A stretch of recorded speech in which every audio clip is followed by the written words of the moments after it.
el cual fue uno de los mejores coches de toda la historia y uno de los más dominantes. Estamos hablando del Ferrari.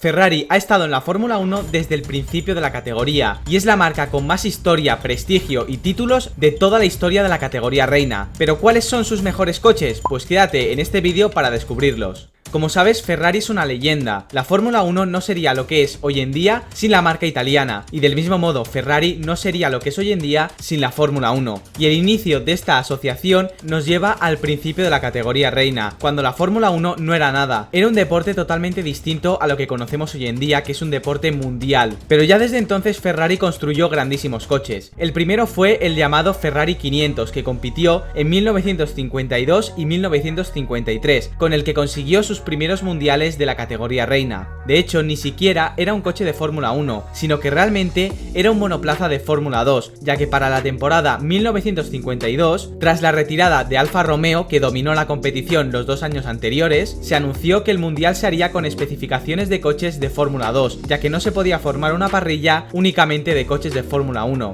El motor que disponía este Ferrari 500 era de 4 cilindros en línea y estaba ubicado en la parte delantera del coche. Por eso, estos coches tenían un morro tan largo. En cuanto a los pilotos, ya sabemos que Ferrari a lo largo de la historia siempre ha tenido pilotos legendarios, pero es que en esta época tuvo uno de sus más emblemáticos, y es Alberto Ascari, el cual en 1952 ganó su primer mundial ganando todas las carreras menos una, y estos éxitos se alargaron un año más. En 1953 Ascari volvió a ganar el mundial ganando todas las carreras menos la última. Cabe destacar que en aquella época únicamente existía el mundial de pilotos, no había el llamado mundial de constructores. Un par de años más tarde, en 1958, la marca italiana hizo el Ferrari 246, que duró hasta el año 1960. Pues bien, en 1958 cambió la normativa, ya que se obligaba a que los motores fuesen naturalmente aspirados de hasta 2,5 litros. El 246 tenía un motor de 2,4 litros V6 a 65 grados y de nuevo estaba ubicado en la parte delantera del coche. Esta unidad de potencia desarrollaba unos 276 caballos aproximadamente, y de hecho fue la primera vez en toda la historia de la Fórmula 1 que se utilizaba un motor V6, y también fue el último coche que ganó una carrera con un motor en la parte delantera del coche. Con este coche la marca del cabalino rampante consiguió un mundial de pilotos.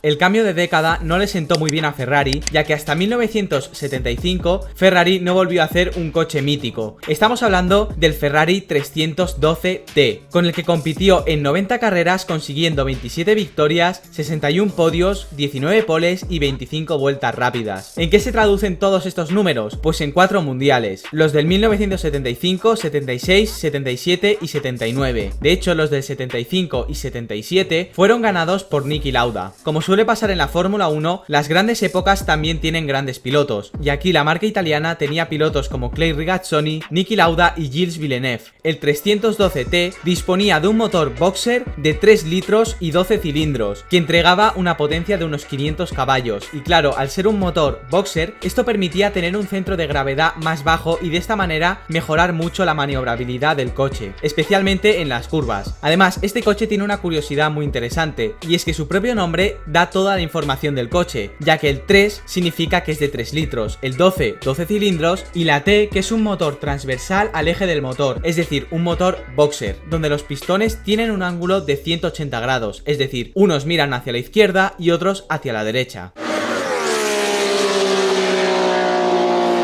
El sucesor del 312T fue el 126C, que debutó en 1981 y se mantuvo hasta el 84, y esta época en la historia de la Fórmula 1 fue la época del efecto suelo, donde los coches generaban una carga aerodinámica bestial que pegaba el coche al asfalto. Estaban las llamadas faldillas que sellaban el fondo plano del coche. Pues bien, el 126C fue el primer Ferrari turbo que utilizaron en la Fórmula 1. ¿Por qué hicieron esto? Pues porque poner un motor turbo les permitía crear una unidad de potencia más pequeña. Y de esta manera el efecto suelo se mejoraba y por lo tanto el coche generaba más carga aerodinámica. Además, era un motor en la parte central del coche, que desarrollaba entre 550 y 600 caballos de potencia. Pero realmente en 1981 este coche era inconducible, era extremadamente difícil de conducir, tanto por su comportamiento en curvas, que era realmente malo, como por su entrega de potencia, que no era nada lineal y además tenía un turbolag bestial. Es decir, cuando el piloto apretaba el acelerador pasaba mucho tiempo hasta que el turbo empezase a funcionar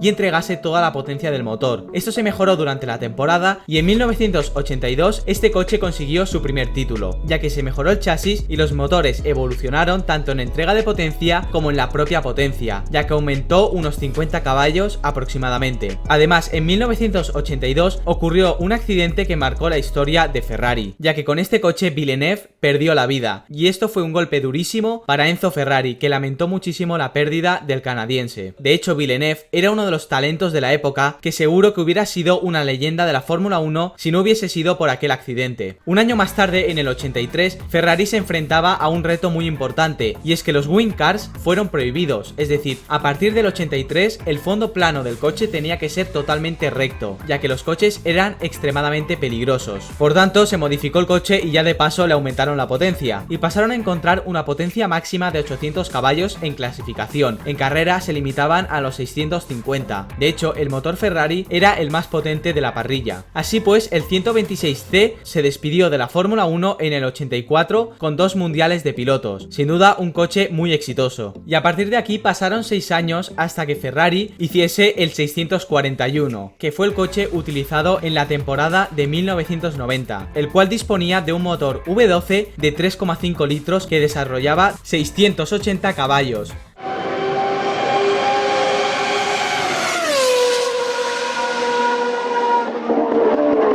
Con él consiguieron 6 victorias, 5 de Prost y una de Nigel Mansell. Por otro lado, la seguridad también mejoró mucho, ya que este coche disponía de un monocasco de fibra de carbono y Kevlar, algo que ya se asemeja más a lo que conocemos hoy en día. Otro cambio que se sigue utilizando en la actualidad, y es que el 641 tenía una caja de cambios semiautomática. Y también la distancia entre ejes aumentó respecto al año anterior, y también se mejoró la aerodinámica. No obstante, este coche jamás llegó a conseguir ningún título, ya que en la última carrera ocurrió el famoso accidente entre Ayrton Senna y Alain Prost, el cual le dio el Mundial de Pilotos al brasileño y el de constructores al equipo McLaren. Y a partir de ahí fueron 7 años de sequía para Ferrari. No consiguieron hacer un coche competitivo para ni siquiera volver a luchar por el Mundial. Ya no estoy hablando de ganarlo, sino de intentar luchar por él.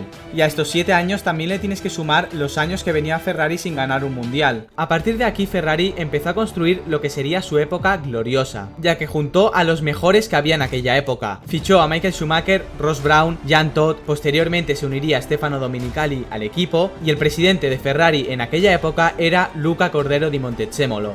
Y en el año 2000 ficharon a otro piloto buenísimo, estamos hablando de Rubens Barrichello. Sin duda, el equipo que se formó fue brutal. No obstante, aunque tenían el mejor equipo de la época, Ferrari tardó varios años en ver los resultados de este proyecto. De hecho, en el 98 y 99 estuvieron luchando por el Mundial contra McLaren, pero hasta el año 2000 no volvieron a ganar. Estamos hablando que pasaron por una época de 21 años de sequía, en el que ningún título mundial llegó a Maranello. Pero eso cambió radicalmente, ya que en el año 2000 Ferrari evolucionó el coche que llevaban usando un par de años atrás. Estamos hablando del Ferrari F1 2000, que montaba un motor V10 separados a 90 grados y de 3 litros. Probablemente este V10 es uno de los motores que mejor suenan de toda la historia de la Fórmula 1, junto con los V12 de los 90. Finalmente consiguieron tanto el Mundial de Pilotos como de Constructores con un coche que era superior al resto, pero a Ferrari aún le quedaba margen de mejora, porque aún quedaban los mejores años, 2002 y 2004. Empezamos primero con el Ferrari F2002, que compitió tanto en la temporada 2002 como en la 2003, y ha sido uno de los coches más exitosos de toda la historia, consiguiendo 15 victorias de 19 posibles entre ambos años. Este éxito es debido tanto al coche como a los neumáticos, ya que Bridgestone consiguió desarrollar unos neumáticos que se ajustaban a la perfección al coche italiano, y esto el equipo lo supo aprovechar. Además, se consiguió bajar un poquito el centro de gravedad. De esta manera se mejoraba la maniobrabilidad del coche, el cual realmente no tenía ningún punto débil, era bueno en todas las situaciones. Estamos hablando de uno de los coches más completos de toda la historia de la Fórmula 1, pero aún nos queda el mejor coche de Ferrari. el cual fue uno de los mejores coches de toda la historia y uno de los más dominantes. Estamos hablando del Ferrari F2004, que se basó en el anterior monoplaza. Lo que hicieron fue mejorarlo. ¿Y de qué manera lo hicieron? Ya que tuvo mejoras aerodinámicas en los escapes, en la suspensión trasera, la cual fue rediseñada para mejorar el comportamiento y sobre todo la degradación de los neumáticos Bridgestone traseros, que fue uno de los pocos puntos débiles de su predecesor, y el motor también se diseñó para que aguantara más de un fin de semana. Era sin duda otra época de la Fórmula 1, ya que actualmente los motores duran muchísimas carreras. Pues antes ni siquiera llegaban a durar un único fin de semana, hasta que la FIA en 2004 introdujo esta norma.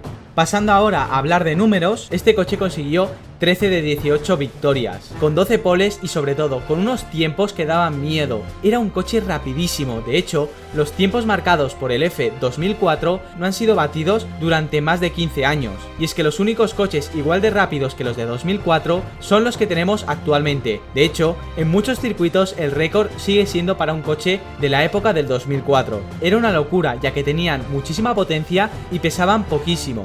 Desgraciadamente para Ferrari, este fue el último año de su época gloriosa, con el que Schumacher consiguió su 7º título mundial. Y a partir de aquí Ferrari ha tenido buenos coches, como por ejemplo en el 2007 o 2008. En 2007 ya estábamos en la era de los V8 y Ferrari consiguió el título de pilotos. Pero siendo honestos, realmente el coche más rápido era el McLaren. Lo que pasa es que el año 2007 en McLaren fue un año complicado, con Fernando Alonso y Lewis Hamilton en sus filas, lo cual degeneró en una guerra interna en el equipo inglés y una rivalidad bestial entre pilotos. Y esto Ferrari lo aprovechó, ya que fue más regular y finalmente Raikkonen consiguió el Mundial de Pilotos con una ventaja de únicamente un punto. En 2008 vivimos una temporada muy ajustada entre McLaren y Ferrari. Finalmente el Mundial de Pilotos lo ganó Lewis Hamilton en la última curva de la última vuelta del último Gran Premio, en el circuito de Brasil. Probablemente el final más espectacular de toda la historia de la Fórmula 1. No obstante, el de constructores se lo llevó el equipo Ferrari, y este es el último título que ha conseguido la marca del cabalino rampante, ya que a partir de ahí Ferrari entró en decadencia. Fernando Alonso estuvo muy cerca de 2 títulos mundiales en 2010 y 2012,